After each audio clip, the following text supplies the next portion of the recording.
What's up, YouTube? We're a couple of cunts. We're in the countryside. We're talking about fairy tales.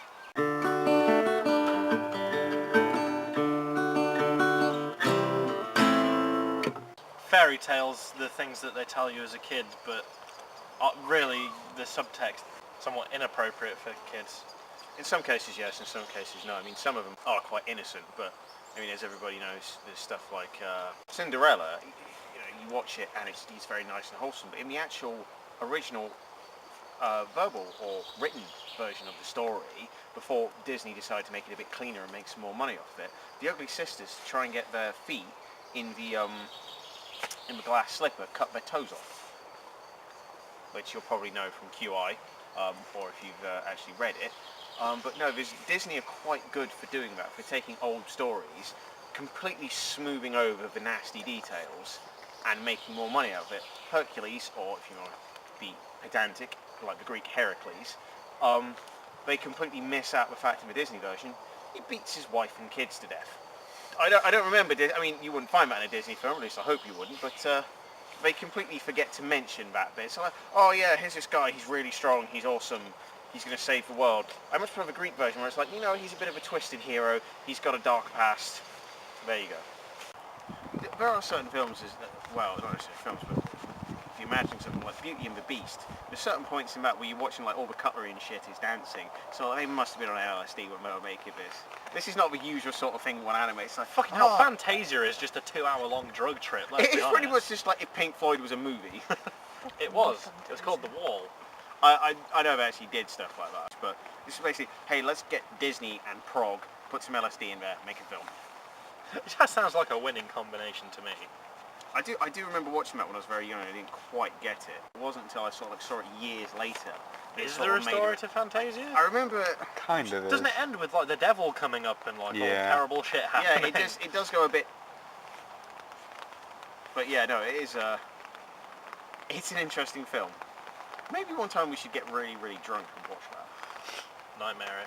Fantasia is one of those like animated films I think that has such a broad appeal, but for different reasons. Like different generations are going to enjoy Fantasia for, you know, different aspects of it. It's like Who Framed Roger Rabbit is a film that can appeal to all ages, but you know, adults are going to appreciate it for different reasons than kids. Not just Jessica Rabbit. I'm talking about all different things. The great thing about that is as well, it's like the first time they really brought loads of different characters together from loads of different studios. Because you know, there's people like Donald Duck, Daffy Duck. All the different sort of like classic characters were all owned by different studios, and there's so many of them that are in one film. The fact that you have Bugs Bunny and Mickey Mouse on screen at the same time with Bob Hoskins, it's just like, that's a bitching combo. I haven't seen that in. Does that film have? Is it Raul Julia in it? It's. No, Christopher Lloyd is the villain. Christopher Lloyd, yeah. Yeah, it's Christopher Lloyd. Yeah, I knew it was some old dude. Even the sort of things that weren't exactly explicit in the original. I'm thinking a lot of the Grimm brothers here. They're the prime culprits. The sort of, just the subtext is pretty dark, you know, Snow White. But basically, right... 7 midgets or dwarfs or whatever they are called these days. Little people. Little people.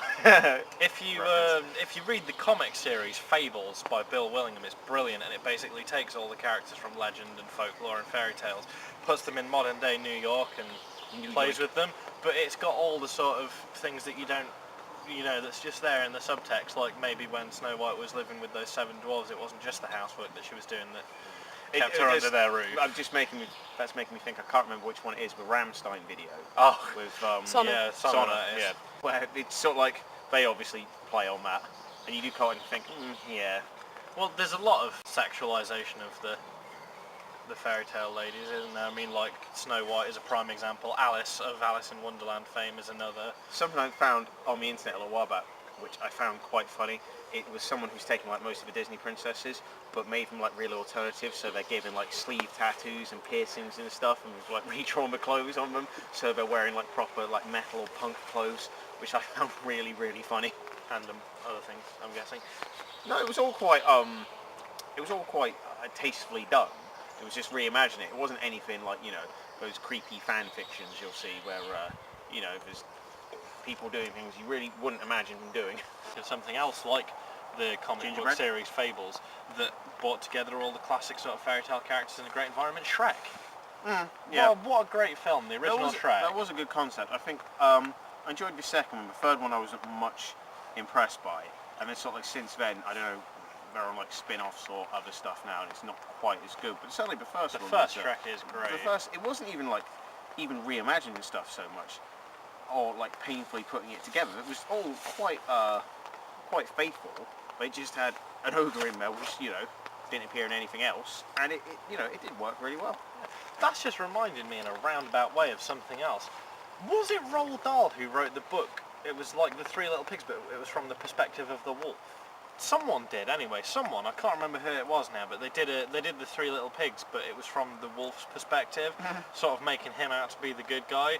And I can't remember if it was the pigs were building on his land or something, but it was really fucking good. He was just really fucking hungry. Look it up on the internet, find this book. It was amazing. I think we should maybe have more things where they imagine it from a different perspective, because I do like stuff like that.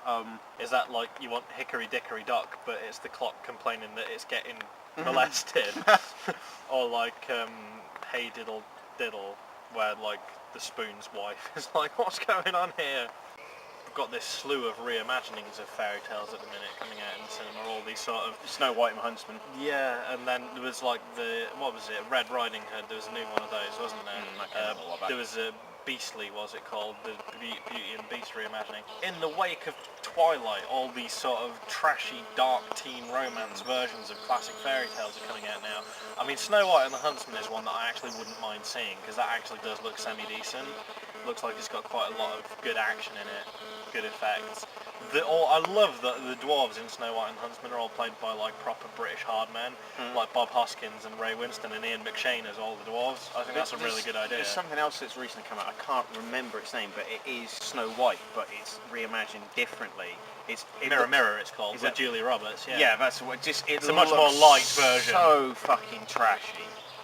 I saw the trailer for it. It's basically, hey, let's take Snow White and make it a chick flick, and we're like, oh, yeah. I don't like the idea that a man's going to come and save me. We'll do all this ourselves and kick ass, and just it looks very, very strained, very tenuous. Some of the links in it. So like, yeah, all right, I'm open for artistic license, people reimagining stuff, but there's got to come a point where it's like, look, you are just cashing in. This is feeble, shallow, rubbish Hollywood shit. Yeah, rant over. Sorry. I was fully intending to see Snow White and the Huntsman at the cinema, but, today we went and saw the Avengers for the third time. The next cinema trip is obviously going to be Prometheus, and so by the time it rolls around to it, I'm guessing probably not going to get the chance now. Disappointing, I'll catch it when it comes out on Blu-ray. What sticks out from your childhood that you remember being told? Hansel and Gretel is one that stayed with me. Because again, that's a really fucking dark story. I mean, child abandonment you've got there, cannibalism, two kids murdering an old lady by incinerating her. That's pretty standard. That's grim stuff. I love the Simpsons Halloween special that kind of spoofs that, and how like maybe she wasn't a horrible witch, she's just like waiting for her date to arrive and they just killed her anyway. I introduced you to a fairy tale you'd never heard of. Would you class that as a fairy tale? Yeah, it was like a fairy story for kids. Yeah. Believe it or not, I'd never heard the story of the Princess and the Pea until the missus. I know. I'm clearly. I read that one. Well, I don't know if I've read it. See, I know I'm uneducated. I feel silly enough. But yeah, that's apparently a really classic tale that I never got told as a kid. Pretty big one. The stuff I remember, I wouldn't necessarily know if you refer to it as a fairy tale, because the main stories I remember is stuff like the old Greek and Roman mythology, which is a bit gutsy and a bit gory. I was really big on mythology as a kid. I had because obviously I was too young to read stuff like the Iliad and the Odyssey, but I had like these sort of illustrated kids versions of these. Basically, I had the Trials of Hercules, and like I said, I think it was the Odyssey, and then like Jason and the Argonauts, and all these sort of classic myths. That film in ages. That's one of my favourite films. It's like all the sort of Greek, Roman, Norse mythology. It's just just bitching. It's got all the best stuff in it, like dudes turning into swans and boning women, and like guys giving birth to 8-legged horses and shit.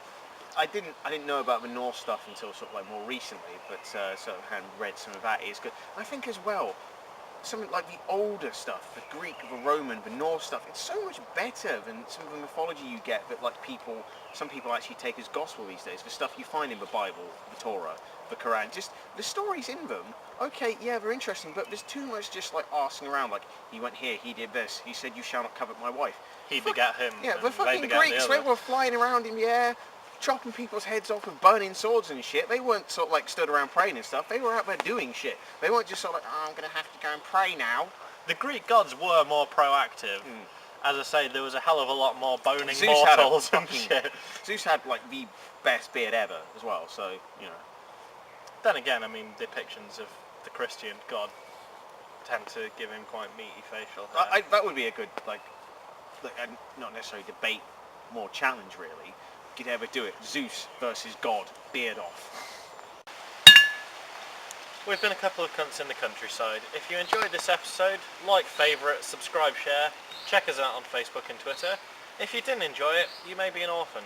Sorry about your lack of parents.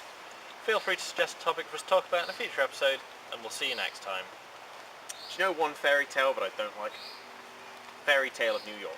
A guy from the Pogues needs to brush his fucking teeth.